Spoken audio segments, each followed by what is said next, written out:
मनसे नेते अमित ठाकरे आणि 70 मनसे कार्यकर्त्यांच्या विरोधात नवी मुंबई पोलिसांनी गुन्हा दाखल केलाय। नेरूळमधील छत्रपती शिवाजी महाराज यांच्या पुतळ्याची परवानगी न घेता अनावरण आणि गर्दी जमवल्याप्रकरणी पोलिसांनी हा गुन्हा दाखल केलाय। अमित ठाकरे विरोधात हा पहिलाच राजकीय गुन्हा आहे। नेरूळमधील राजीव गांधी उड्डाणपुलाजवळ हा भव्य पुतळा उभारण्यात आलाय। हा पुतळा पूर्ण होऊनही गेल्या 4 महिन्यांपासून फक्त अनावरणाच्या प्रतीक्षेत कपड्याने झाकून धुळकात पडलेल्या अवस्थेत होता। दरम्यान अमित ठाकरे हे कोपरखैरणे येथे मनसे शाखेच्या उद्घाटनासाठी आले होते।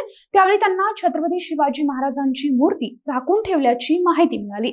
माहिती मिळताच अमित ठाकरेंनी तात्काळ मनसे कार्यकर्त्यांच्या मदतीने पुतळ्याचं अनावरण करण्याचा धाडसी निर्णय घेतला। त्यांनी पोलिसांची उपस्थिती असतानाही कोणतीही परवानगी न घेता पुतळ्यावरील कापड हटवलं। यावेळी मनसे कार्यकर्ते आणि पोलिसांमध्ये काहीशी झटापट झाल्याचंही पाहायला मिळालं। त्यामुळे परिसरात काही वेळ तणाव निर्माण झाला होता। या प्रकरणी परवानगी न घेता सार्वजनिक मालमत्तेवर हस्तक्षेप केल्याप्रकरणी अमित ठाकरे यांच्यासह 70 मनसे कार्यकर्त्यांवर पोलीस ठाण्यात गुन्हा दाखल करण्यात आलाय।